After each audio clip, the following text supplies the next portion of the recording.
Bonjour à tous, bienvenue dans ce nouvel épisode de Sky Talks. Sky Talks, c'est l'émission qui donne la parole aux innovateurs, aux avant-gardistes du Web3, de la blockchain et de Bitcoin. Aujourd'hui, je reçois Nit Harley Ngembit, qui est le CEO fondateur de Crypto Future Afrique. Je vais laisser Nit entrer dans la salle pour qu'il se présente et qu'on puisse le bombarder de questions. Salut Nit, comment vas-tu? Salut Elodie, ça va très bien, merci. J'espère que toi aussi. Bah super, ça va bien. Je suis très heureuse de t'avoir aujourd'hui sur ce plateau. Donc voilà, tout va bien. Le plaisir est partagé. On a une tradition dans cette émission, c'est de laisser la parole à l'invité au début pour qu'il puisse nous Ok, expliquer comment il est rentré en contact avec Bitcoin, avec les crypto-monnaies. Donc nous raconter un peu son histoire avec cet univers fascinant. ok.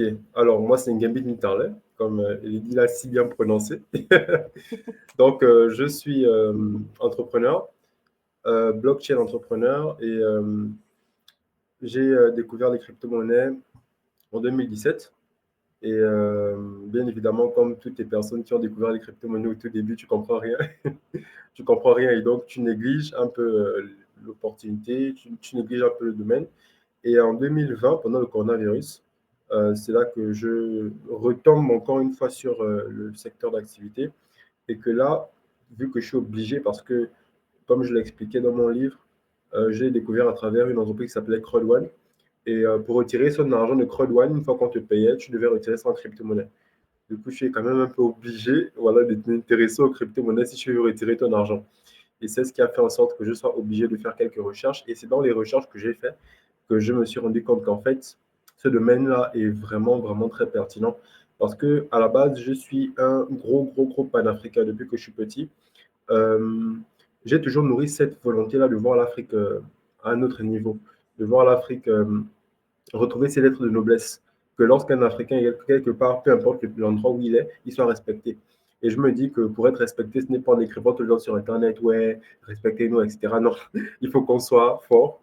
Et Cheikh Anta disait que les Africains doivent s'armer de science jusqu'aux dents. Et donc, c'est une force économique, technologique que nous devons avoir, et non pas juste des blabla sur Internet. Donc, lorsque j'ai compris en fait l'opportunité blockchain et crypto, je me suis dit, là, peut-être je tiens quelque chose qui pourrait me permettre de réaliser mon rêve potentiel de voir l'Afrique à un autre niveau. Donc, c'est pour ça que j'ai fait mes premiers pas dans ce domaine et que je décide de lancer Crypto Future, qui était à la base une chaîne YouTube et qui aujourd'hui est devenu un cabinet de conseil de formation crypto-monnaie basé au Gabon, mais on forme des gens un peu partout en Afrique.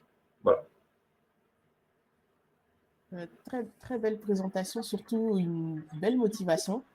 Donc, si je comprends Exact. bien, c'est le côté panafricanisme en fait qui t'a aussi poussé à t'intéresser plus à ça. Pourquoi? Parce que tu as senti que les crypto-monnaies pouvaient apporter quelque chose dans l'émancipation de l'Afrique. Pas seulement les crypto-monnaies, mais la blockchain aussi. En fait, pour moi, ce domaine-là, c'est une révolution à deux niveaux. Sur le plan économique avec Bitcoin et sur le plan technologique avec le Web3, donc tout ce qui est altcoin et autres. Et donc, oui, à ces deux niveaux-là, j'ai clairement vu une opportunité concrète pour le continent africain. Ah ben ça, c'est top. Du coup, c'est pour ça que au départ, donc, tu disais que tu as commencé par une chaîne YouTube. Pourquoi, pour toi, pourquoi c'était pas suffisant? Pourquoi tu as ressenti le besoin d'aller plus loin en fait que juste faire de la vulgarisation en fait en ligne? Ok, déjà, à la base, je suis quelqu'un de très introspectif. Ça veut dire que je me remets beaucoup en question. Et à ce moment-là, je savais que je n'avais pas encore suffisamment de maîtrise du sujet, on va dire, pour commencer à faire des trucs extravagants. Voilà pourquoi j'ai commencé par lancer une chaîne YouTube. Parce que j'avais une grosse frustration. Lorsque moi, je me suis lancé, en réalité, tous les contenus en majorité crypto qui existaient sur Internet, c'était des contenus faits par les Français et autres. Et je me suis dit, mais c'est des langages, en fait, c'est du français, c'est des langages qui sont un peu difficiles à comprendre pour un Gabonais, pour un Africain lambda, quoi. Donc, il faudrait que, potentiellement, si moi, j'arrive à comprendre ce qu'ils disent, que je puisse l'expliquer de façon un peu plus simple et compréhensible et accessible pour les membres de la communauté. Et il y avait énormément de fausses informations divulguées par les Africains eux-mêmes. Ça veut dire que quand tu allais sur Internet et que tu tapais crypto-monnaie Afrique, tu te rendais compte qu'il y avait plus de contenu tourné vers l'investissement rapide. Tu envoies 20 000, tu gagnes 300 000 en 24 heures. La crypto-monnaie, tu investis dans un même coin et puis tu deviens riche. En fait, il y avait tellement de ça. Et moi, quand je regardais le potentiel des crypto-monnaies, j'étais vraiment déçu du fait que ça se limite à cette vision spéculative-là, en fait, sur les réseaux sociaux. Voilà pourquoi j'ai lancé Crypto avec Future en tant que chaîne YouTube, pour d'abord réussir à partager le peu que je savais à ce moment-là, pour pouvoir justement aider les autres à comprendre que les crypto-monnaies ne se limitent pas seulement à l'aspect spéculatif que l'on voit, mais que ça peut aller bien au-delà à travers les autres éléments derrière. Maintenant, après, justement, c'est un conseil que je donne d'ailleurs à tout le monde, hein, c'est que lorsque vous êtes dans un domaine, même si vous débutez à peine, partagez le peu que vous savez. Parce qu'en réalité, en partageant le peu que tu sais, tu t'améliores encore plus dans le domaine de compétences dans lequel tu es. C'est-à-dire, le fait de lancer une chaîne YouTube a fait en sorte qu'il y a eu des gens qui me posaient des questions un peu de partout, hein, et donc tu es obligé de faire des recherches pour trouver les réponses aux questions. Et donc, forcément, ça t'amène à développer plus ta connaissance que si tu t'étais limité juste à être là, quoi. Et donc, c'est justement les gens, justement sur YouTube, qui me demandaient maintenant, est-ce que tu peux nous former? Est-ce que tu peux nous aider à aller plus loin? Parce que sur YouTube, j'expliquais et ils trouvaient ça pertinent. Ils se disaient que, mais si sur YouTube, ils partagent autant de valeur, maintenant, si on prend des formations, comment ça pourrait être? Et c'est là que j'ai commencé justement à lancer des formations un peu plus poussées. Et voilà. En tout cas, c'est un super parcours parce qu'effectivement, le mot-clé que tu dis, c'est lorsqu'on partage en fait sa connaissance et ça grandit.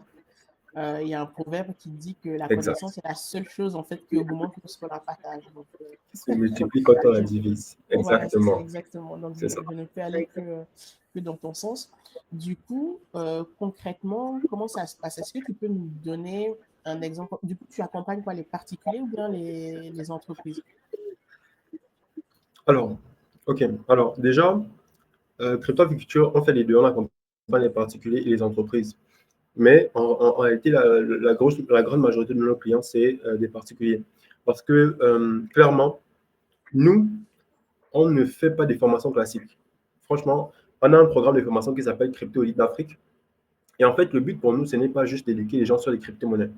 Notre formation, c'est une formation qui a pour but non seulement de permettre aux gens de comprendre ce que c'est que les crypto-monnaies, mais également de comprendre ce que c'est que l'économie, la géopolitique, la cryptographie, l'informatique, tout ce qui tourne autour du domaine des cryptos, pour que la personne ait une vision 360 degrés concrète de ce domaine-là et du contexte dans lequel ce domaine évolue. Parce que c'est une chose de comprendre les crypto-monnaies, mais si tu ne comprends pas en fait le monde dans lequel on est et quel est le rôle des crypto-monnaies dans ce monde, ça n'a pas vraiment de pertinence. Genre, tu vas te limiter vraiment à des trucs éphémères, quoi.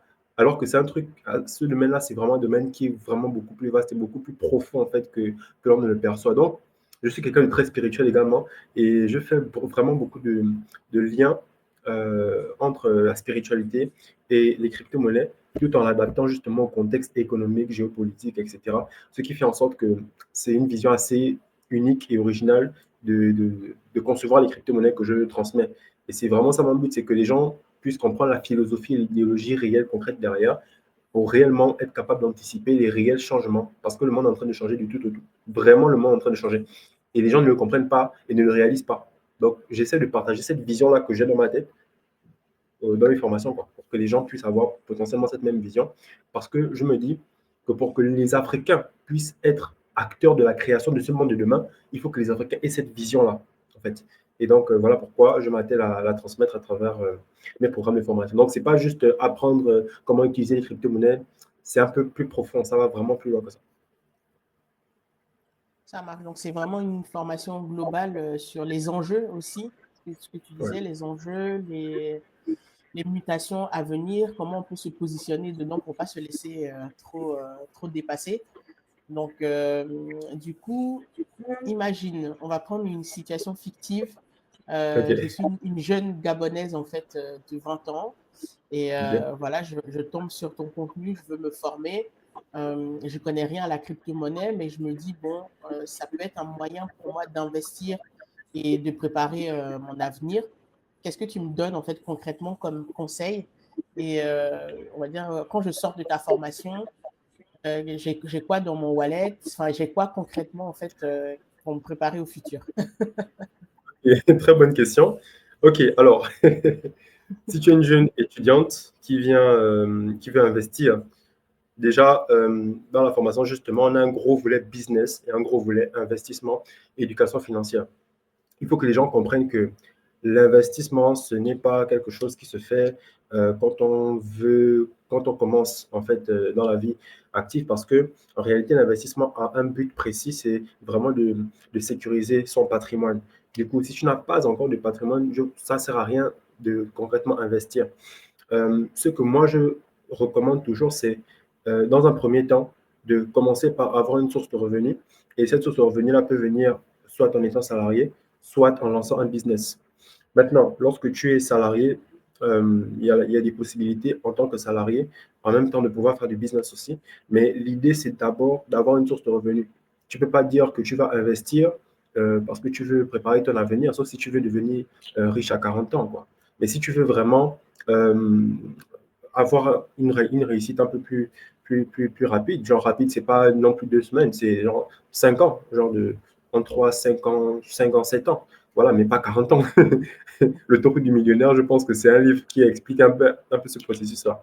Et donc, justement, l'idée pour moi, c'est de permettre aux gens de comprendre les opportunités entrepreneuriales qu'il y a dans ce domaine. Parce que tout au long de la formation, tu te rends compte, par exemple, d'un truc comme le trilemme de la blockchain.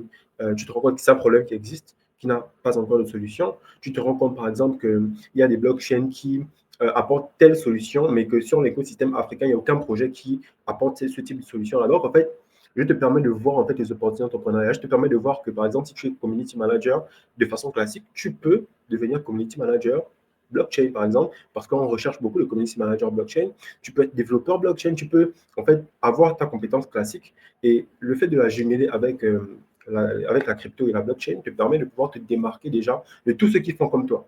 Donc, soit tu peux lancer un produit ou un service innovant qui n'existe pas encore sur le marché local, soit tu peux travailler pour une entreprise crypto, soit tu peux justement te spécialiser encore dans un domaine parce que c'est une formation, on va dire, générale. Après, il y a des spécialités. Donc, tu peux te spécialiser dans un domaine et quand tu te spécialises, tu deviens encore plus rare et plus précieux sur le marché. Et donc, tu peux potentiellement prétendre à des revenus encore plus élevés. Et c'est une fois que tu as ces revenus assez conséquents-là que maintenant, tu peux te dire, je vais placer.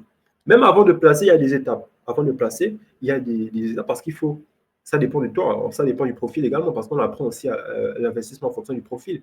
Une jeune dame comme toi, par exemple, ne va pas venir investir de la même manière que quelqu'un qui a des enfants, etc.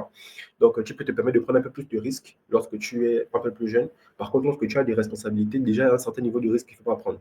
Voilà. Donc, du coup, là, en tant qu'étudiante, par exemple, tu vas commencer par te faire d'abord une épargne du cas où, c'est comme ça que j'appelle ça, parce que je parle du principe que si tu vis chez tes parents, l'épargne de sécurité, c'est tes parents.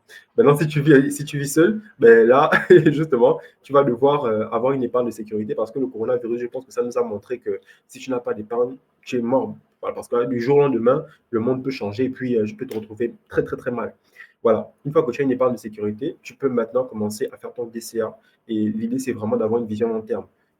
Avec le DCA, tu peux coupler ça avec du stacking, avec plein d'autres éléments de la blockchain, les effets cumulés, etc., pour pouvoir développer ton capital.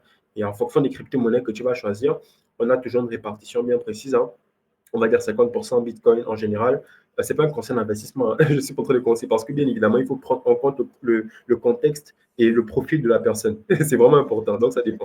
Donc 50% Bitcoin, après tu as de l'Ethereum qui peut venir. Après, maintenant, il y a des altcoins, mais il faut analyser les projets. Donc, il y a toute une étude autour de l'analyse de projets crypto. Bref, voilà un peu, en grosso modo, ce que je peux dire. Ça marche. Bah, en Voilà. tout cas, c'est déjà pas mal d'avoir tous ces volets-là, notamment le profil en fait de risque, l'horizon de temps quand on est jeune, quand on a plus de responsabilités, bah, le niveau de risque en fait qu'on est prêt à supporter. C'est vrai que bah, quelqu'un qui est un peu avancé dans la vie, qui veut investir en crypto, c'est vrai que c'est mieux d'aller vers Bitcoin. Et si tu es jeune Exact. et que voilà, tu peux te risquer en fait sur d'autres choses, mais en tout cas, effectivement, c'est intéressant de parler du profil de risque. Exactement, exactement. Je pense même que tout le monde doit avoir du Bitcoin. C'est indispensable d'avoir du Bitcoin. C'est indispensable. C'est clair. Maintenant, un truc que je voulais ajouter, c'est comme je disais tout à l'heure, on parle aussi beaucoup de business, hein. Donc, moi, je pense qu'aujourd'hui, l'entrepreneuriat est abordé de façon un peu archaïque. Après, je fais très souvent une différence entre le business et l'entrepreneuriat. Pour moi, en fait, le business, quand tu es businessman, c'est-à-dire tu achètes un produit à un prix X, tu revends à un prix Y. Donc, tu fais du commerce, littéralement. Mais l'entrepreneuriat, par contre, là, c'est un peu différent. C'est un peu créer une réalité qui n'existe pas encore, parce que tu viens vraiment apporter, tu as une vision dans la tête et tu essaies de la concrétiser. Et en général, pour moi, l'entrepreneuriat, dans cette définition-là, peut permettre de rapporter beaucoup plus de résultats à long terme. C'est vrai qu'au début, tu n'es pas rentable, mais après, à long terme, lorsque ta vision se concrétise, voilà. Donc, je permets dans cette formation aussi de forger le mindset pour que les gens ne se fixent pas de limites, parce qu'en réalité, on n'a pas de limite. La seule limite que l'on a, c'est nous-mêmes. Et donc, c'est tout un travail humain, on va dire, cette formation. C'est pas juste comprendre les crypto-monnaies, non. C'est vraiment emmener les gens à pouvoir, même au-delà de la formation, exploiter les connaissances qu'elles ont eues dans leur quotidien, quoi. Voilà. Non, c'est vraiment très, très intéressant d'avoir cette approche globale. Et surtout que, en fait, quand on rentre dans le domaine surtout de Bitcoin, hein, moi, je suis, on va dire, très partisan Bitcoin. Je ne dirais pas Bitcoin maxi, mais pas loin.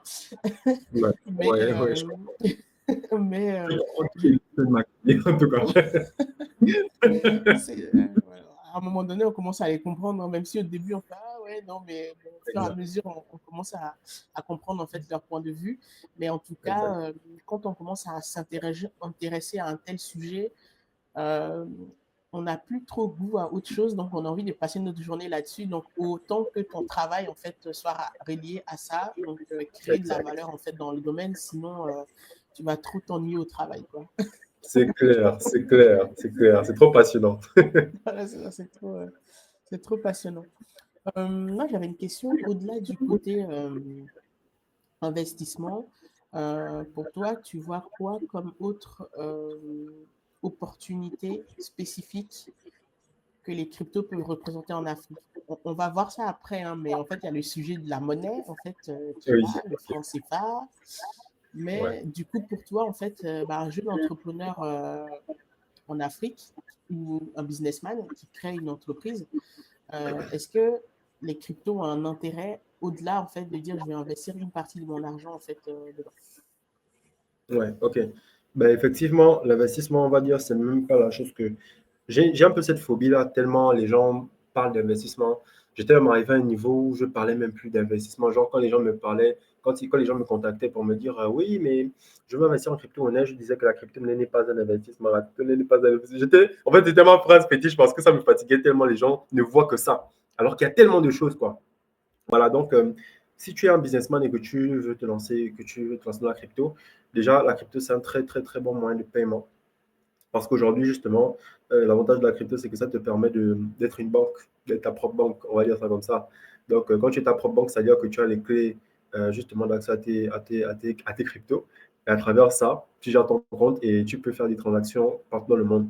J'ai coutume de dire que la crypto, c'est un peu comme mobile money. Ouais.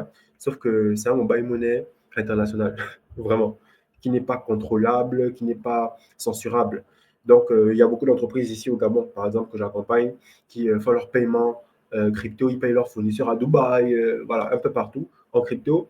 Et il y a beaucoup d'entreprises ici qui essayent d'accepter le paiement crypto, mais ce n'est pas encore évident parce que y a pas, la population n'est pas encore très éduquée sur le sujet. Du coup, il y a un gros travail au niveau de la population parce qu'on va dire que c'est plus pertinent d'aller vers une entreprise et de lui dire ouais, si tu acceptes les paiements crypto, tu peux avoir potentiellement 15 000, 20 000, 30 000 personnes qui peuvent venir acheter chez toi pour te soutenir parce que tu acceptes les cryptos.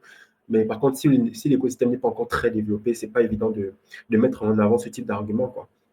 Maintenant, hormis les paiements, la crypto-monnaie, c'est un moyen pour pouvoir se protéger de l'inflation. Dans ma formation, par exemple, je parle de l'effet cantillon et je parle de l'inflation en grande majorité parce que tu mets de l'argent dans ton matelas, sous ton matelas, ça perd en valeur. Tu mets de l'argent en banque, ça perd en valeur. Alors qu'en crypto-monnaie, c'est vrai que c'est une monnaie qui fluctue, entre guillemets, mais j'aime souvent que les gens, quand ils disent que la crypto-monnaie fluctue, se rappellent que le dollar aussi fluctue. Et Pourquoi est-ce que la crypto-monnaie fluctue autant? C'est juste parce que le market cap du Bitcoin est encore très petit par rapport à celui du dollar. Et donc, c'est une fluctuation temporaire. Il ne faut pas se limiter en fait à cette vision de fluctuation-là. Et même si le Bitcoin fluctue, il y a aujourd'hui des altcoins, il y a des stablecoins comme l'USDT, dans lesquels on peut stocker de l'argent. Ça veut dire que, vu que nous ne contrôlons pas notre propre monnaie, par exemple, ici, ben, si la monnaie se dévalue, toi, tu as de l'USDT, par exemple, et que tu es au Gabon, ça ne te concerne pas. Genre, la dévaluation de ton argent ne concerne que ceux qui avaient laissé leur argent franc CFA. Donc, déjà, dans ce domaine-là, c'est très intéressant. Ensuite, la crypto-monnaie fait en sorte que, ben, en tant qu'entreprise, tu peux protéger ton capital. Je prends un exemple, on connaît nos pays africains. Parfois, quand tu as un problème avec un qui est haut placé, on peut bloquer ton compte, hein. C'est une réalité que l'on vit ici en Afrique. C'est-à-dire que voilà, quelqu'un n'apprécie pas ce que tu fais et autres, on bloque ton compte, littéralement. Quelqu'un appelle, il passe un appel, on bloque ton compte. En crypto-monnaie, c'est impossible. Donc, ça permet justement de faire une sorte de diversification de la trésorerie pour protéger quand même son capital. Donc, je peux juste citer ces trois éléments-là. Après, bien sûr, il y en a d'autres. En tout cas, c'est vrai que moi, le point enfin, je parle souvent en fait de ça sur le fait que la crypto-monnaie, enfin, notamment Bitcoin, permet de se protéger contre la censure. Mais c'est vrai que dans les réalités africaines, bon, ça fait très longtemps que je vis en fait sur le continent, donc j'ai Ouais, peut-être un peu ouais, oublié cette ouais, ouais, partie-là que ouais. Ouais. effectivement quelqu'un peut te décrocher son téléphone et faire bloquer ton compte parce que Ah c'est le oui, fils de je ne sais qui ah et que oui, ah oui, tu l'as mal regardé en fait sur la route ah un oui, jour. Voilà, il appelle exact. quelqu'un et puis ton compte est bloqué. C'est une Donc réalité. voilà, c'est ça. Donc effectivement, ça permet de se prémunir en tout cas de ça.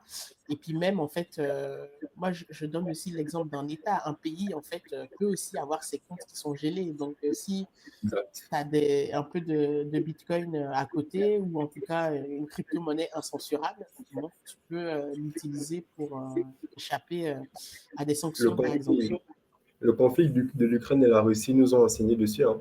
Exactement, Parce que les exactement. États-Unis ont bloqué les comptes de la Russie, hein. J'en parle tout le temps, mais voilà. Donc voilà, effectivement, il y a aussi le côté incensurabilité, en tout cas, qui est très important, surtout pour nos États qui sont soumis à de nombreuses pressions, en tout cas internationales. Donc, même Exact, au-delà, en fait, des pressions internes que quelqu'un peut avoir sur une autre, un pays doit pouvoir se protéger aussi, en fait. Donc c'est un gros moyen intéressant. exactement. Euh, Moi, du coup, les questions géopolitiques sur le sujet, elles m'intéressent beaucoup. Ouais. Toi, comment tu vois l'évolution de la réglementation en fait crypto en Afrique? Parce que là, en fait, le point qu'on évoquait sur l'incensurabilité, moi, j'ai l'impression que les régimes en fait en Afrique, eux, ils ont besoin d'avoir ces moyens de contrôle en fait sur la population. Donc, est-ce que les crypto-monnaies en fait ne seront pas en danger en Afrique? On entend parler des monnaies numériques de banque centrale. Donc, est-ce que la réglementation ne va pas venir tuer en fait le marché des crypto-monnaies ou alors tu penses que ça va faire comme aux États-Unis plutôt où à un moment donné les gens vont se dire non, c'est the place to be, donc on va avoir une réglementation qui va venir cadrer les choses. Ok. Alors, justement, hier, on a eu un rendez-vous avec la Cosimov. Je vais dire que j'étais agréablement surpris.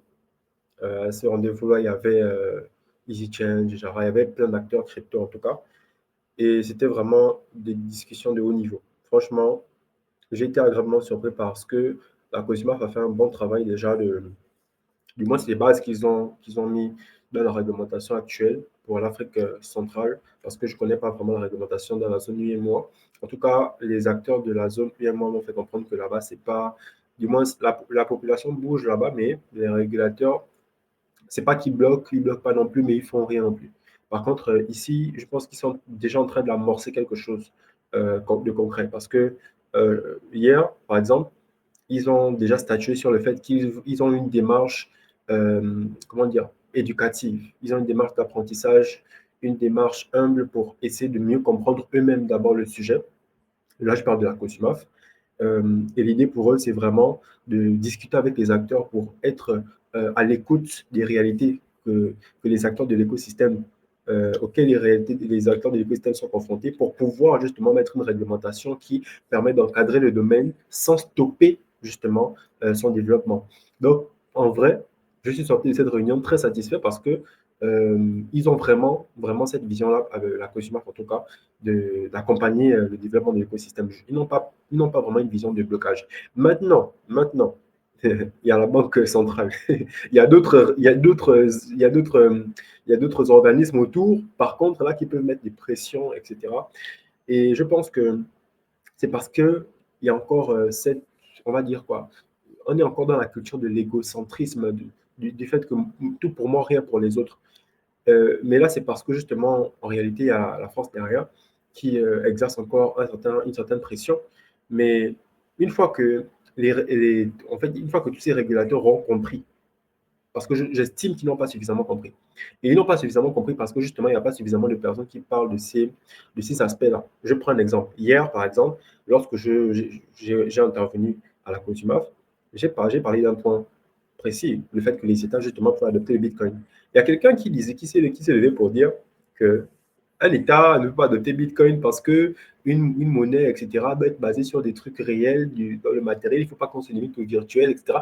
Donc, dans la tête des gens, Bitcoin, c'est que du virtuel, c'est une monnaie numérique. Et en plus, l'argument que les gens sortent souvent, c'est qu'il ne faut pas qu'on se lance dans les crypto-monnaies maintenant parce qu'on a d'abord le problème d'électricité, on a d'abord les gens ne comprennent pas que le problème fondamental même de l'Afrique, c'est la monnaie, c'est l'argent. Ça veut dire que même lorsque tu veux résoudre des problèmes d'électricité, il faut de l'argent. Mais si la monnaie que tu utilises, c'est une monnaie qui est contrôlée et que à chaque fois que tu fais des transactions, la France a 50% et avec les frais, si tu devais recevoir 1 milliard, tu ne reçois que 30-50 millions. Tu te développes comment comme ça?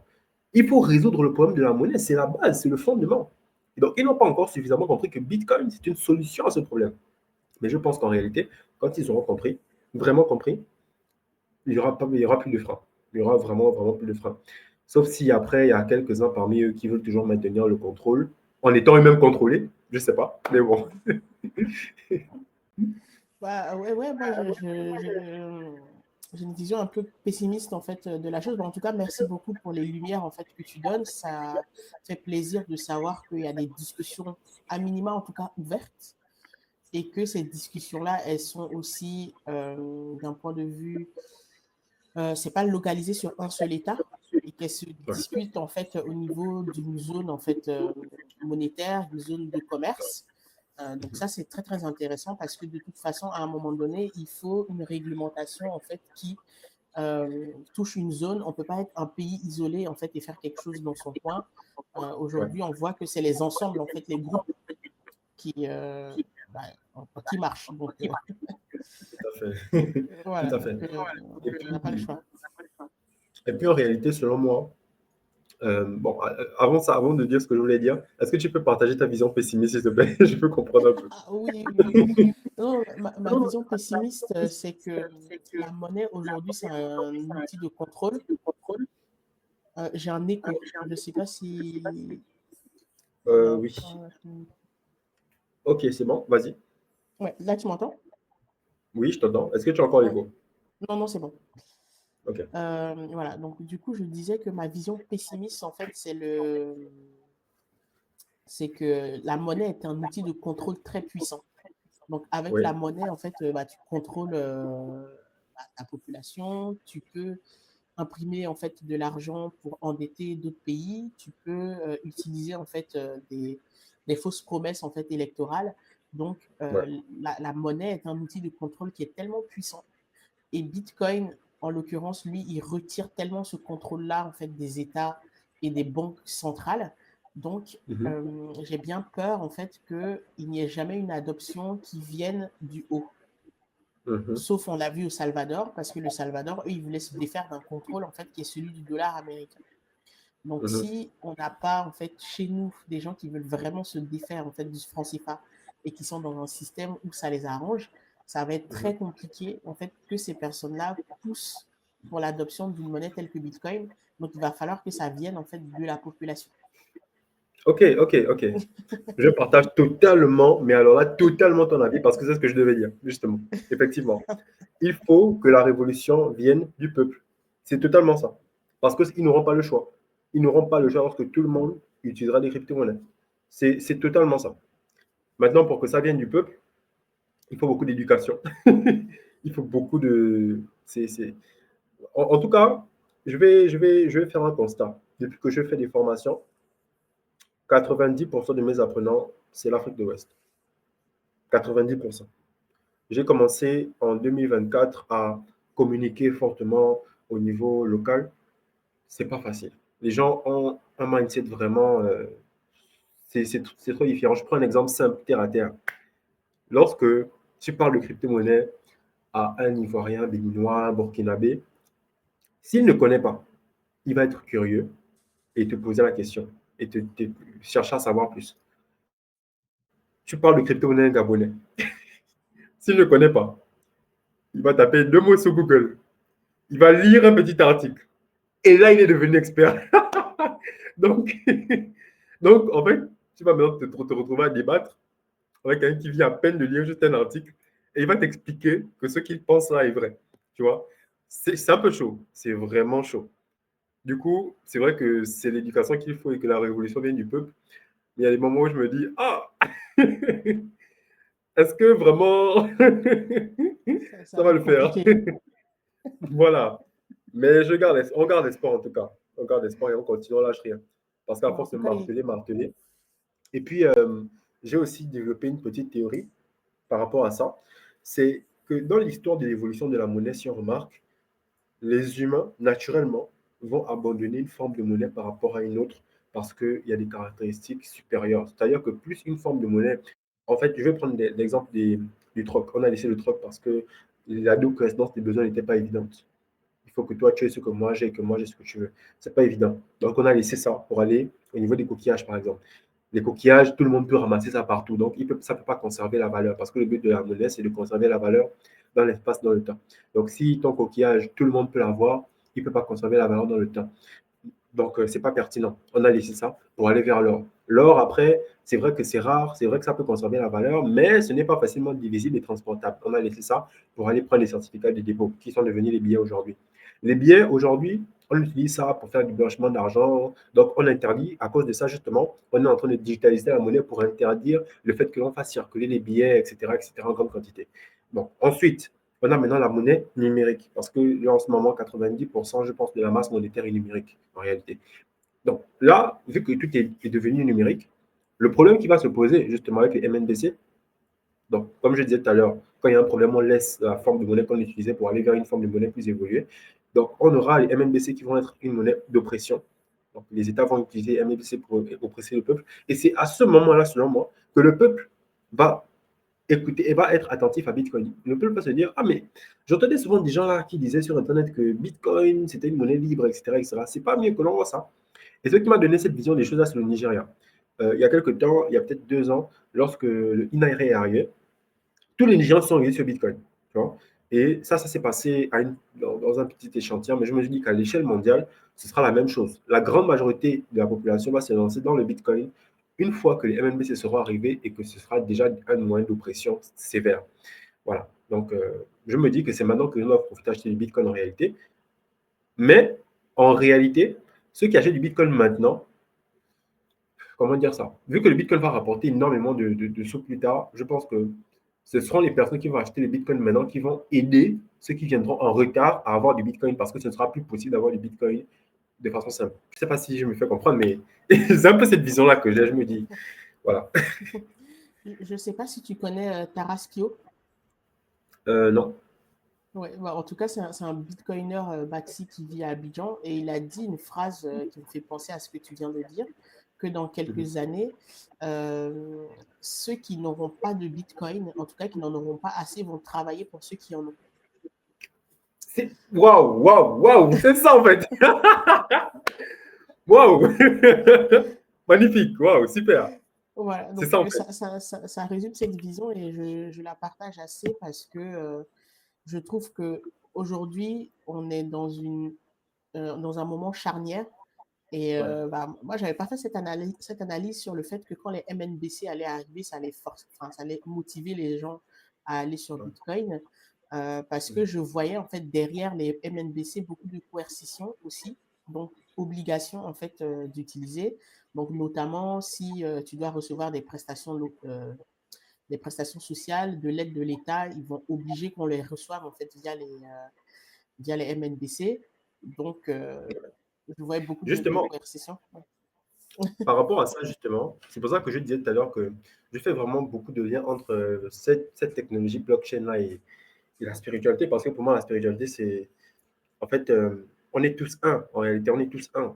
Et moi, je pense que cette technologie-là va faire en sorte que l'humanité, genre, se réunissent, quoi.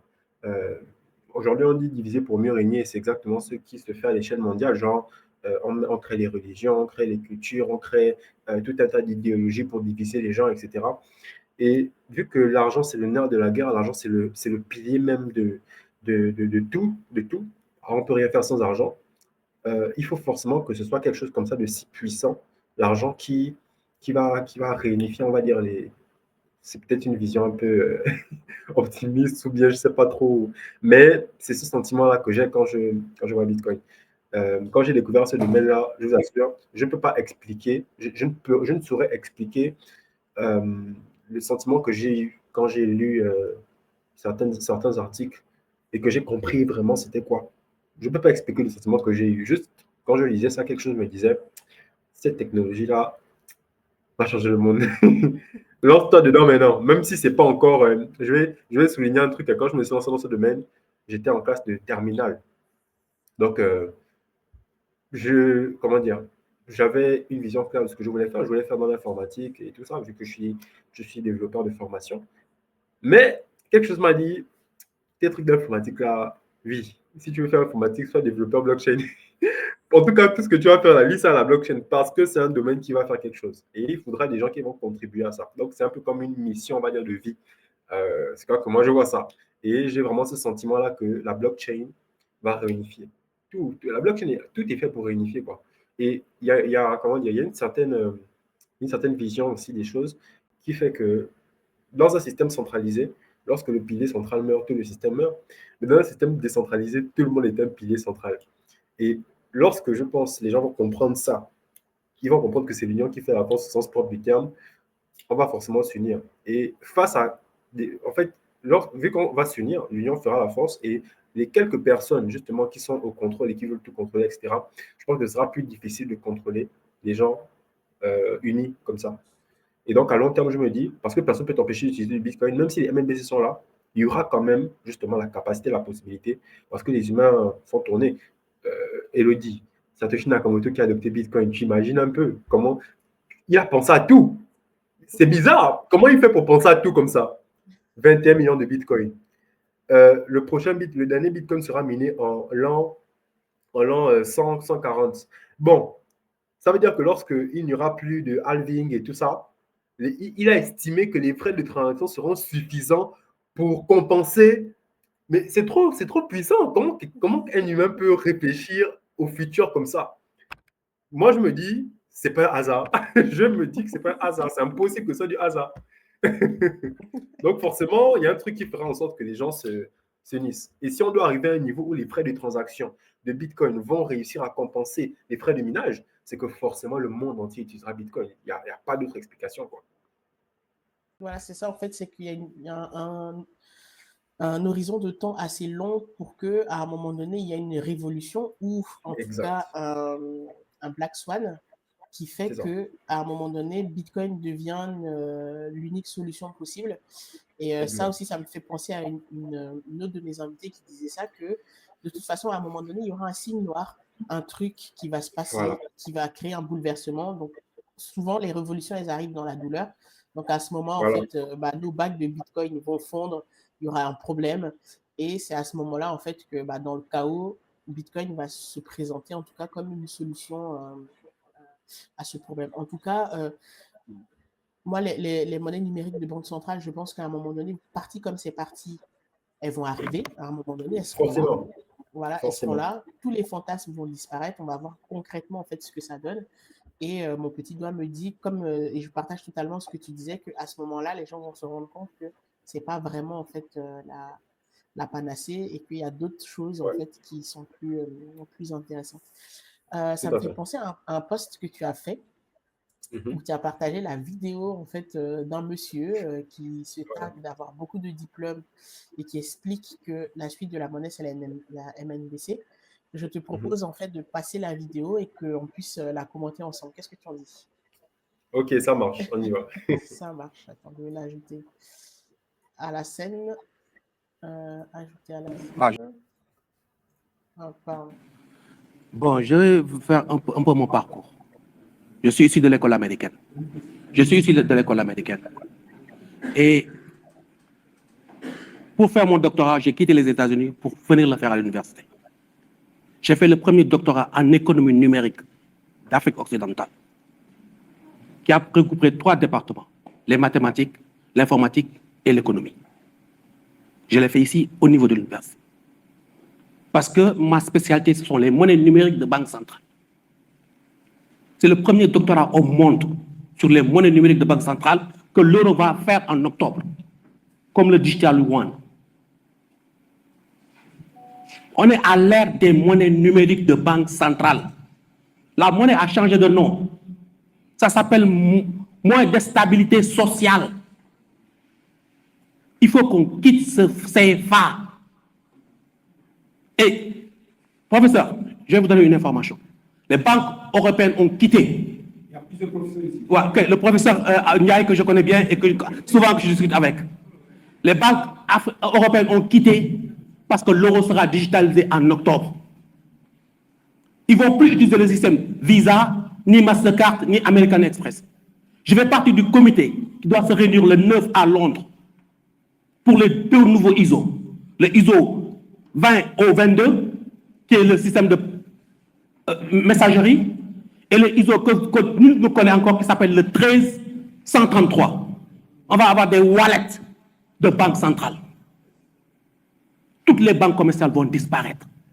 Ce qu'on a fait avec, comment dirais-je, les fintech, il n'y a que 2 qui sont reconnus par la BCEAO. On va les faire avec les banques commerciales. C'est pour cela que 80% des banques commerciales sont des banques africaines. Il n'y a plus de banques européennes. La monnaie a changé de nom. Voilà, c'est pour ça que je te dis, monsieur le professeur, on est dans l'ère des monnaies numériques de banque centrale. Il n'y a plus de banque de correspondance. Maintenant, les échanges se font à partir du Forex Market. Et j'ai écrit ma thèse par rapport aux travaux de Nango. Hein. Et je vais dire pourquoi. J'ai fait 2 minutes. J'ai fait un MBA en finance sous la supervision du président de la Federal Reserve de New York, Timothy Garner. Ce que Timothy Garner avait dit, je suis sorti, Ndongo Sylla a dit la même chose. J'ai dit, mais ce n'est pas possible. Comment ce gars-là, un Sénégalais, peut-il avoir la même vision que celui qui a sauvé la crise financière de 2008?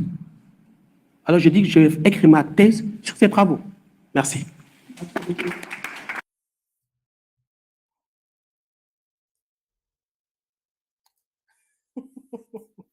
Bon, qu'est-ce que tu en dis? Déjà, j'ai vu ton commentaire sur le post. Il n'était pas gentil, hein? Non, mais tu as totalement raison. Comment quelqu'un qui a eu un doctorat, après, je comprends. Je vais dire que aujourd'hui, c'est comme j'ai répondu à ton commentaire, je disais que les gens, dans le cursus éducatif, on t'a appris que tu devais juste faire du bushing, crashing.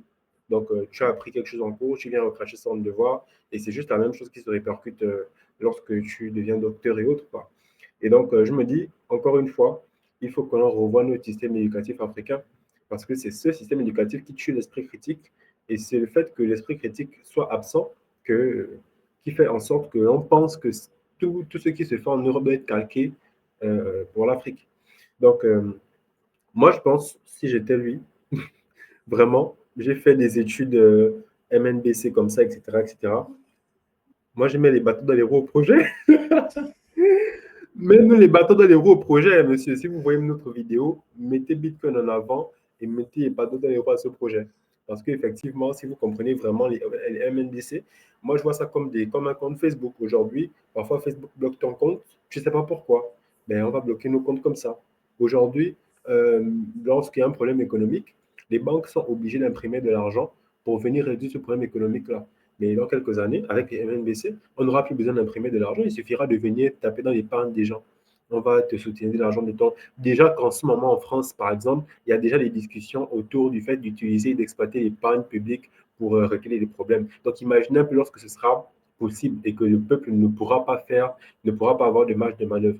Donc, si vraiment c'est un sujet qui est vraiment compris par ces gens, surtout des Africains, et il faudrait que justement ils puissent essayer de revoir un peu cette vision des choses pour pouvoir potentiellement apporter des solutions plus pertinentes à travers Bitcoin. Mais Bitcoin n'est pas encore compris. Bitcoin est vu juste comme une monnaie virtuelle. Donc, les MNBC, et en fait, très souvent, je prends l'exemple. Hein. Je dis qu'aujourd'hui, les gens utilisent mobile money en Afrique. Je ne sais pas si mobile money fonctionne. Je ne pense pas que ça fonctionne en France. Hein.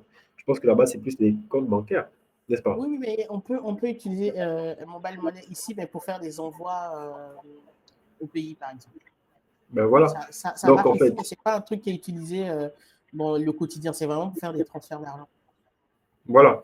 Donc, un Africain, voilà pourquoi je dis qu'un Africain est censé mieux comprendre Bitcoin même qu'un Européen. Un Africain est censé comprendre plus facilement comment Bitcoin pourrait s'adapter aux réalités africaines. C'est tellement l'utilisation de Bitcoin. Je prends l'exemple. Très souvent, quand je fais des conférences, j'utilise Wallet of Satoshi. C'est tellement facile de faire des paiements avec le Bitcoin. C'est jusqu'à le QR code d'argent est parti. C'est exactement comme mobile money. Donc, en tant qu'Africain, c'est plus facile pour toi de comprendre les enjeux et de comprendre comment ça pourrait s'intégrer et s'adapter à nos réalités. On n'a pas besoin de calquer ce qui se fait ailleurs. On peut aussi exploiter les innovations pour justement les adapter à notre contexte. Et très souvent, je dis que les crypto-monnaies, c'est une opportunité pour l'Afrique de rattraper le retard technologique que nous avons parce qu'on n'est pas très en retard en réalité dans ce domaine. On n'est pas vraiment en retard. Le niveau d'expertise qu'un Européen va avoir n'est pas forcément très loin de celui d'un Africain. Et encore plus, il y a le fait que l'Afrique aujourd'hui est en train d'être la bouée de sauvetage du monde entier. Et ben, les gens viendront tous en Afrique. Et lorsque toi, tu as l'avantage déjà d'être en Afrique, ben, et que tu as encore l'avantage d'avoir accès à cette même technologie-là en même temps que les autres, c'est que tu as toutes les clés en main pour créer le futur. En fait, c'est dans nos mains que les clés sont pour créer le futur. Donc, il faut qu'on puisse exploiter ça. Il faut qu'on puisse exploiter ça. C'est vraiment la vision des choses. Bon, en tout cas, moi, je suis très contente d'entendre que des jeunes Africains, notamment en fait, qui ont fondé des structures telles que la tienne, ont une telle compréhension, on va dire, du sujet. Parce que quand j'écoute en fait ce monsieur, avec tout le respect en fait que je lui dois du fait qu'il a eu beaucoup de diplômes et qu'il a fait l'école américaine, moi j'ai l'impression d'entendre quelqu'un qui est juste en train de faire le perroquet et de répéter voilà, un discours parce que je ne vois pas comment en fait quelqu'un qui a son niveau en fait de diplôme nous dit on va avoir des wallets en fait de banque centrale. Tu es déjà dans le passé en fait. Les wallets, ils existent depuis très très longtemps. Les gens utilisent des wallets Bitcoin, des wallets de crypto-monnaie pour s'échanger de la valeur de façon universelle sans attendre la permission de qui que ce soit. Donc, en tant qu'économiste qui connaît la monnaie, je pense que quand tu prends la parole pour exhorter sur le fait qu'on doit quitter le franc CFA, ce qui est très bien, tu ne peux pas ne pas parler de Bitcoin ou à minima, en fait, des crypto-monnaies. Donc déjà, je trouve que ça fait comme si il s'était rendu aveugle sur un sujet pour parler des MNBC. Et moi, ça me fait fortement penser au discours en fait de la Banque centrale européenne qui Hmm, pousse en fait les MNBC en faisant comme si Bitcoin n'existait pas. exactement. En Et disant on va recréer des wallets, on va recréer en fait tout ça, on va même utiliser la technologie blockchain. Par contre, Bitcoin, ça n'existe pas, c'est pour les criminels, etc. etc. Donc, j'ai l'impression il fait juste écho en fait à ce discours de la Banque centrale parce que voilà, il a dit qu'il allait se rendre à Londres, etc. Donc, il a déjà un parti pris en fait sans exact. forcément pousser la réflexion qui serait dans l'intérêt des Africains, je pense. Exact. Et c'est pour ça que je disais tout à l'heure que j'ai l'impression justement que l'élite ne comprend pas vraiment Bitcoin. C'est ça. En fait, plus il y aura de gens qui vont vraiment comprendre Bitcoin dans le fond, moins il y aura de gens qui ne verront Bitcoin que comme un moyen de blanchir de l'argent et autres. Je vais raconter une petite anecdote. Récemment, j'ai justement participé à un événement et je parlais justement de Bitcoin à des banques locales, des microfinances locales. Je ne vais pas citer leur nom. Et donc, en parlant du Bitcoin à ces microfinances-là, elles étaient en mode vraiment blanchiment d'argent. C'est-à-dire que lorsqu'ils font des réunions en fait, avec les banques et tout, il n'y a que blanchiment d'argent, blanchiment d'argent, blanchiment d'argent dont on leur parle quand il s'agit de crypto-monnaies en fait. Ce qui fait que leur vision est limitée à ça. Donc, je les comprends quelque part parce qu'en réalité, les régulateurs et ceux qui ont le mot de l'ordre en haut, il n'y a que ça qui leur donne. Même j'ai assisté à un événement qui avait été organisé par justement la COSUMAF, la, BE, la BEAC, la BCE, etc., la COBAC. Ils parlent que de blanchiment d'argent, en fait. Donc, comment est-ce qu'on va s'attendre à avoir des cadres comme ça, par exemple, qui vont comprendre l'intérêt des bitcoins si leurs patrons, leurs enseignants ne parlent que de blanchiment d'argent? Donc, quelque part aussi, je peux comprendre. Voilà pourquoi il faut que justement une meilleure connaissance du sujet soit véhiculée. Et aussi, euh, il faut être réaliste. Le blanchiment d'argent qui se fait avec le dollar, avec les monnaies classiques, là. Si on compare ça avec Bitcoin, c'est ridicule. Ce sont des personnes qui. Je vais prendre une vidéo que j'avais vue sur TikTok. Un jeune garçon qui disait que ouais, c'était l'argent de la drogue qui avait permis de résoudre la crise de subprime. Après, on vient nous parler des bitcoins qui blanchissent l'argent. On est sérieux là. On est sérieux là. C'est un cirque. C'est un cirque. C'est un cirque, oui, je suis d'accord. En fait, c'est de la mauvaise foi intellectuelle. Donc, quand on agite le côté blanchiment d'argent, ça permet de créer, c'est de faire du populisme en fait. C'est que les gens se disent, ah oui, effectivement, faut pas toucher à ça, ça blanchit de l'argent. Donc, les gens en ont peur, donc on agite la peur. Après, ce qui est même navrant, c'est que les mêmes qui activent de la peur, en fait, sont en train d'acheter du Bitcoin. Aujourd'hui, aux États-Unis, c'est les grandes banques qui achètent du Bitcoin. Même en Europe, c'est les grandes banques en fait qui achètent du Bitcoin. Donc, c'est un peu en fait tromper le peuple et retourner le regard ailleurs. Alors que blanchir de l'argent, c'est le mauvais endroit de le faire sur Bitcoin en plus. Tout à fait, oui. C'est pas le bon endroit. Moi, j'avais une Voilà. question. Mhm. C'est qu'aujourd'hui, justement, par rapport à la vidéo de ce monsieur, et puis après, on va passer à autre chose. Euh, donc, tous les deux, on est d'accord pour dire que les MNBC ne vont pas être forcément l'avenir, en fait, de la monnaie en Afrique ou ailleurs, et qu'à un moment donné, les gens vont se rendre compte que c'est pas la solution. Donc, est-ce que pour toi, parce qu'aujourd'hui, enfin, dans le secteur des cryptos, il y a, pour le côté paiement et utilisation comme monnaie, je parle pas de la partie blockchain et des innovations qui vont avec, on voit que c'est les stablecoins et Bitcoin, en fait, qui sont en tête pour le côté monétaire et vraiment, en fait, on va dire moyen d'échange. Donc, pour Mhm. toi, est-ce que les stablecoins vont juste être une solution intermédiaire et à la fin, en fait, ça sera Bitcoin qui va gagner le game, en fait, des monnaies? Ou tu penses que les stablecoins, parce que là, les Américains sont chauds avec leur Genius Act et toutes ces lois-là, en fait, pour pousser aussi les stablecoins, comment tu vois, en fait, ce combat? Comment il va se terminer, en tout cas, dans le contexte africain? Ok, alors déjà pour moi, comment dire, j'ai j'ai observé l'évolution des formes de monnaie, j'ai étudié un peu l'histoire des monnaies. Et justement, dans l'histoire des monnaies en général, euh, la chute d'une monnaie est liée à la chute d'un État. Et aujourd'hui, la monnaie qui est en train de contrôler le monde, c'est le dollar. Et en général, les monnaies durent 100 ans. Et là, on est justement dans les centièmes, on est dans un dollar qui est centenaire et qui est justement au bord de la faillite avec déjà la bulle, la grosse bulle qui a été créée. Donc, en réalité, le dollar, avec la dédollarisation du monde qui s'est accélérée avec les BRICS qui sont arrivés, fait que quand Donald Trump arrive au pouvoir, il vient trouver un dollar vraiment très, très fragile et qui peut s'effondrer à tout moment. Donc, sans compter le fait que dans la situation économique actuelle, ils veulent encore imprimer de l'argent. Je pense qu'ils ont même déjà commencé à imprimer de l'argent. Donc, ce qui fait qu'on repousse encore l'échéance. Et donc, au fur et à mesure, on va forcément finir par imploser. Et Donald Trump a été très stratège en exploitant justement l'USDT parce qu'en réalité, ce qu'il est en train de faire avec le Genius Act, c'est en fait, c'est de disséminer la dette américaine en fait dans le monde entier. Parce que l'avantage des crypto-monnaies, il a bien compris, c'est que ça peut être accessible partout. Tu peux être dans un village, tu peux être, voilà, peu importe où tu es dans le monde, tu peux avoir accès aux crypto-monnaies. Et donc, ça fait que c'est très facile d'avoir un petit commerçant au village qui détient 0,001% de la dette des États-Unis. En fait, si vous voulez, de façon simple, c'est quoi que moi je vois ça. Et donc, ils sont en train vraiment, à travers l'USDT, les stablecoins, de disséminer la dette américaine dans le monde pour qu'il n'ait pas justement à s'effondrer. Et ça va être un autre monopole qui va arriver. Donc, selon moi, je pense qu'il faudrait qu'on éduque sur ça et que à long terme, ce n'est pas l'USDT qui va justement tenir parce que quand les gens se rendent compte du fait qu'on peut même on peut bloquer ton USDT, donc c'est toujours pas souverain, quoi. La vraie souveraineté, elle est dans Bitcoin. Il n'y a pas un altcoin qui est aussi souverain que Bitcoin. Et donc, lorsque les gens vont le comprendre, forcément, l'USDT va être rapidement laissé.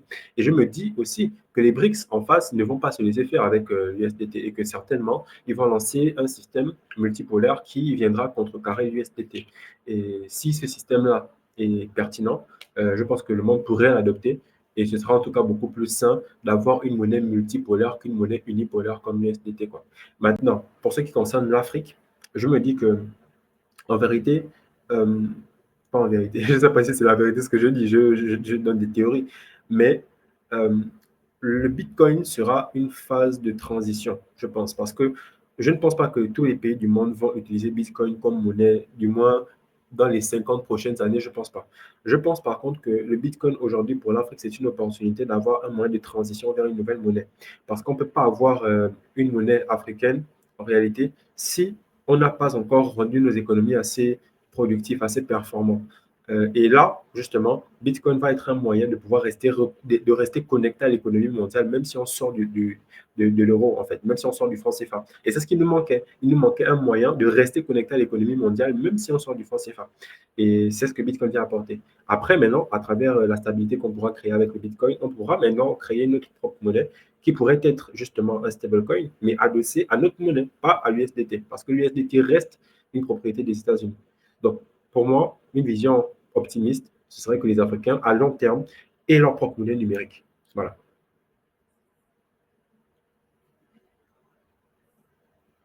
Bonne, en tout cas, c'est une très bonne vision, très très intéressante. J'avais pas personnellement vu les choses sur cet angle-là. Enfin, en tout cas, le jeu des Américains, il est très clair hein, sur le fait de faire une levée de fonds en fait mondiale en Ouais, passant par la technologie blockchain parce que bah, déjà tous les gens qui sont dans la crypto utilisent le dollar in fine parce que ouais, bah, on utilise les USDC, USDT pour acheter des cryptos. Et maintenant, ils veulent que ça passe à l'étape supérieure et que ça devienne vraiment un moyen d'échange en fait dans, exact. dans tous les pays. Là où déjà en fait le dollar il est pas mal utilisé en fait dans des pays, sauf que il reste quand même accessible souvent à l'élite de ces pays-là. C'est pas n'importe Voilà. qui en fait dans les rues qui a Voilà. le dollar. Maintenant, avec la blockchain et un wallet, comme tu disais, en fait, la mamie qui est au village, en fait, peut avoir des dollars. Donc, c'est C'est ça. une façon d'accélérer, en tout cas, l'hégémonie du dollar. Donc, ça, c'est plutôt clair. Mais je ne voyais pas Bitcoin, en fait, comme une transition. Pour moi, Bitcoin était la finalité et qu'à court terme, ça sera bah, le dollar parce que les stablecoins, qu'on se le dise, en fait, ça reste un moyen qui est très efficace. Donc, je pense que une entreprise qui est en Afrique, qui justement a besoin d'être connectée à l'économie mondiale, ne doit pas se priver en fait d'utiliser l'USDT ou l'USDC si ça peut lui permettre de gagner du temps. Mais comme tu disais, on peut bloquer tes USDC. Donc le fameux coup de fil, bah, quelqu'un peut le passer. Ouais, Donc à un effectivement. moment donné, et puis ça, la dévaluation monétaire, en fait, bah, elle va toucher toutes les formes en fait du dollar. Hein, donc forcément, ça va se Tout à fait. dévaluer aussi. Donc, Tout à pour fait. moi, Bitcoin, en ce sens-là, est une finalité.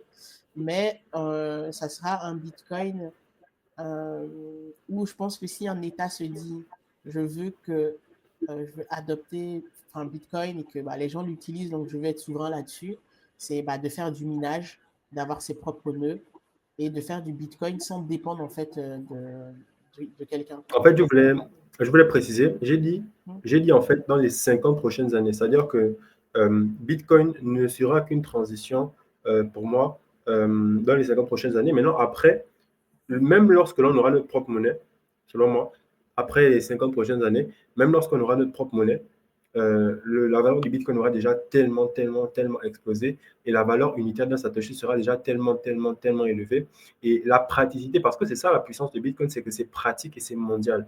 Donc, Hmm. à court terme, forcément, Bitcoin ne sera pas très, très, très pertinent dans ce contexte-là parce que les gens voudront toujours avoir un certain niveau de souveraineté. Mais au fur et à mesure que le temps va passer, c'est comme je disais tout à l'heure, plus une monnaie présente des caractéristiques avantageuses, plus le monde entier en fait va l'adopter. Et donc après même le fait que nous aurons notre propre monnaie numérique, il se pourrait que le monde entier après décide à l'unanimité d'accepter Bitcoin à la fin justement. Voilà. Mais comme moyen de transition, je pense que Bitcoin, je pense aussi que Bitcoin sera la finalité, mais c'est vraiment pas avant les 50 prochaines années selon moi. Ça va être assez long. Voilà.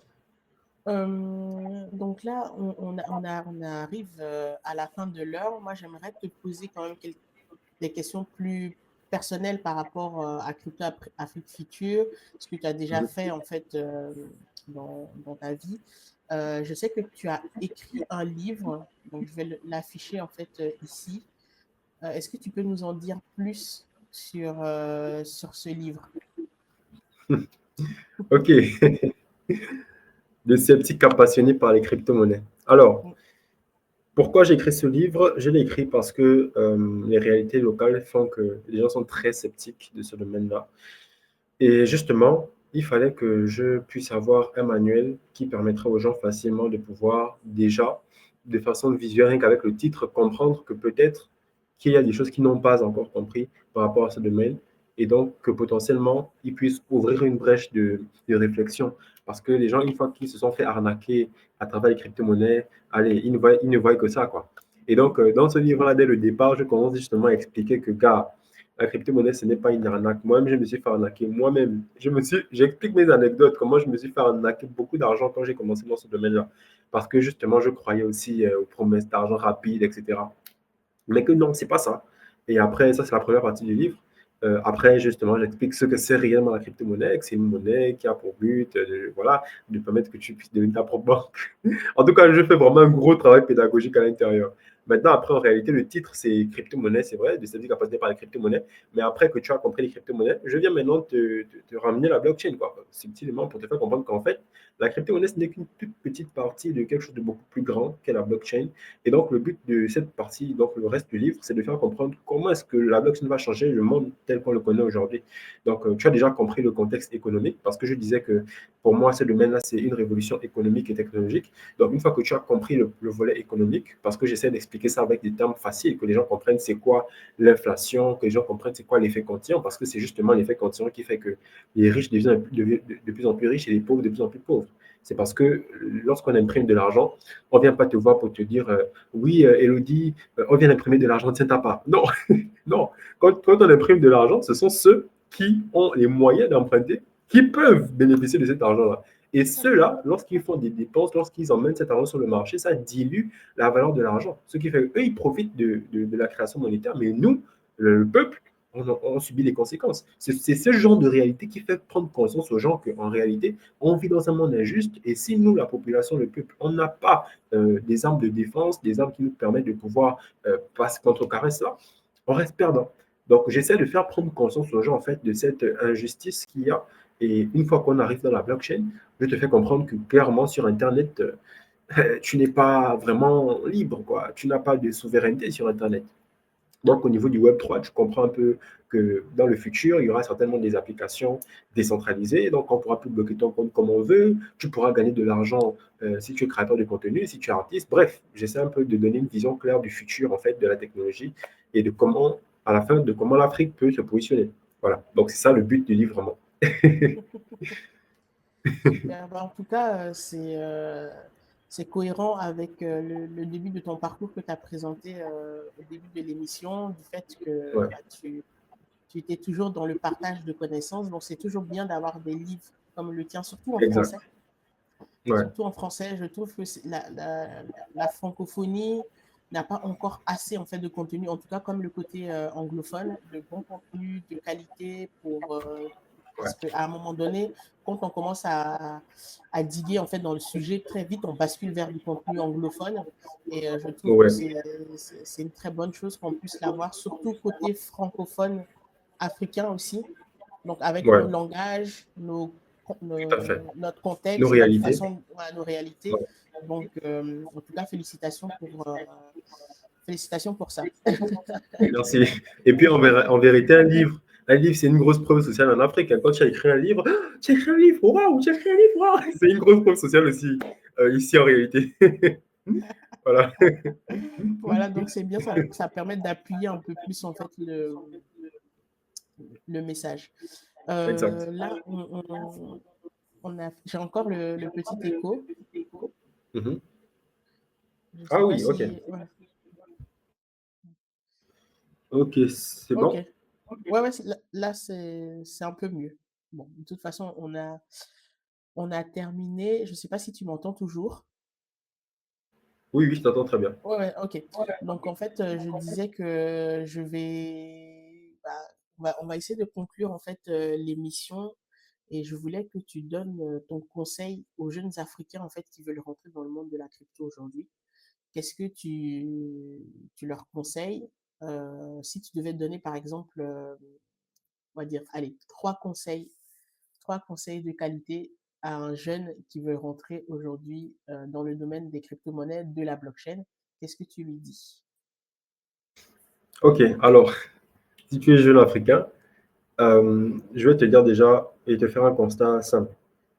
Tu prends l'homme noir le plus riche du monde, Aliko Dangote. Tu prends l'homme le plus riche du monde, Elon Musk.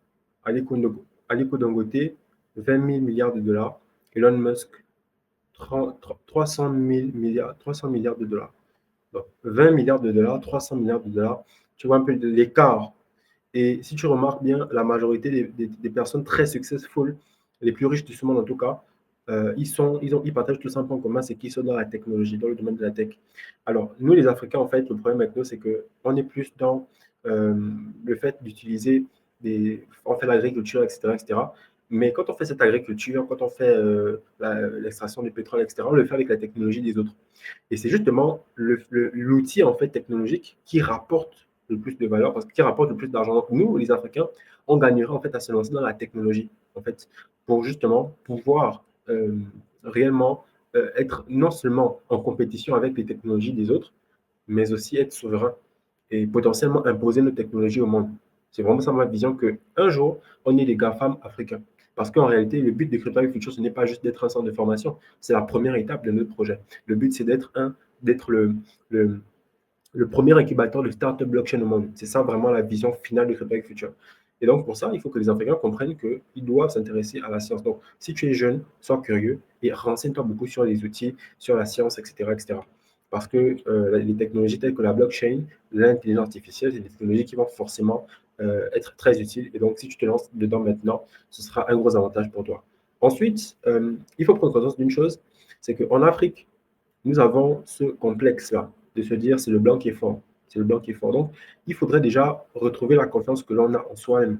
Donc, si tu es africain, comprends que ton cerveau-là, c'est le même cerveau qui est dans la tête des Français, c'est le même cerveau qui est dans la tête des Américains, c'est le même cerveau qui est dans la tête des Chinois.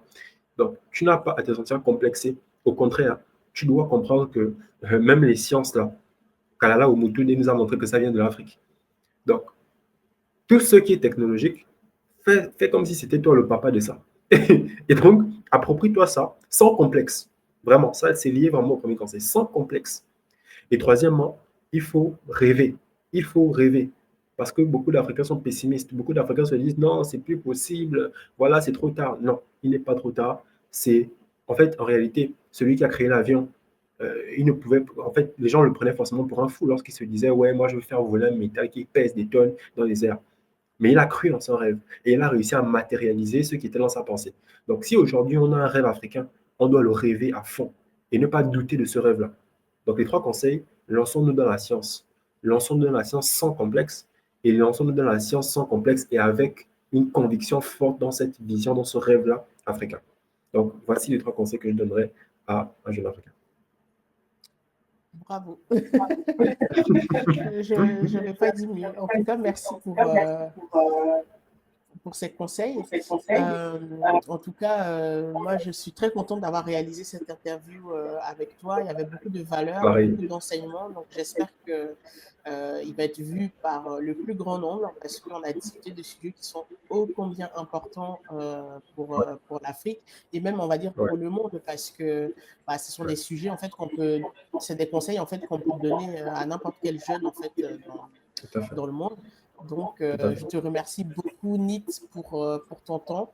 Et avant de te libérer, est-ce que tu peux nous dire où on peut te suivre? Est-ce que la chaîne YouTube, elle fonctionne toujours? Est-ce que c'est sur LinkedIn qu'on peut te suivre? Dis-nous où on te suit et je mettrai tout ça en description. D'accord. Merci aussi à toi, Elodie, pour me faire passer à cette émission, hein. Et c'est toujours un plaisir, surtout que tu sois une femme, parce qu'on a besoin de beaucoup plus de femmes. Donc, je vais donner un conseil aussi rapide à une jeune fille. Lance-toi dans la tech, fais comme Elodie, parce qu'on a besoin de vous aussi pour faire vivre l'écosystème. Alors, là où vous pouvez me suivre sur YouTube, ok, on va bientôt relancer parce que on a terminé une saison là, la saison qui expliquait un peu c'était quoi la crypto. Là, on va bientôt lancer une saison sur l'utilisation des outils. On était juste en quête de partenariat. Donc, YouTube, on est vraiment actif en ce moment sur TikTok. Voilà, parce que c'est là-bas où il y a le grand public, hein. Donc, on emmène les gens de TikTok à WhatsApp. Donc, on a une chaîne WhatsApp également. Vous nous contactez au 077 97 69 41. 077 077 97 69 41. L'indicatif, c'est le plus 241.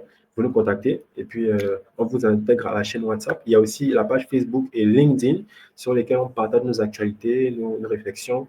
Voilà, donc principalement YouTube, TikTok, LinkedIn, Facebook et WhatsApp. Voilà. Ça marche super. Bah, je mettrai tous les liens en description, notamment le WhatsApp, le numéro WhatsApp que tu as indiqué. Je vais mettre également le TikTok. Moi, je commence à publier un peu sur TikTok. Effectivement, il y a beaucoup de personnes en fait Oui, qui sont ouais, dessus aujourd'hui. Le contenu court, en fait, ça marche aussi bien. exact. Donc, Ouais. mais moi, j'aime bien le contenu long, comme on fait aujourd'hui. Non, mais J'aime ça, bien répondre au contenu tu court. complètes avec les lives, quoi. Ouais, c'est On ça. complète avec les lives. Les gens voient les vidéos courtes et après en live, tu développes un peu plus ce Tout sujet. à fait. Parce que souvent, ces Voilà. sujets-là, ils méritent vraiment qu'on prenne le temps de creuser un peu. Exactement. Voilà. Bah, en tout Exactement. cas, merci beaucoup, Nit. Et bah, j'espère qu'on pourra refaire en fait d'autres émissions comme ça d'ici la fin de l'année ou début d'année prochaine. Moi, je suis très ravie de t'avoir. C'était une super émission. Donc, je te remercie beaucoup et je te dis à bientôt. Merci à toi, Elodie. À bientôt. À bientôt.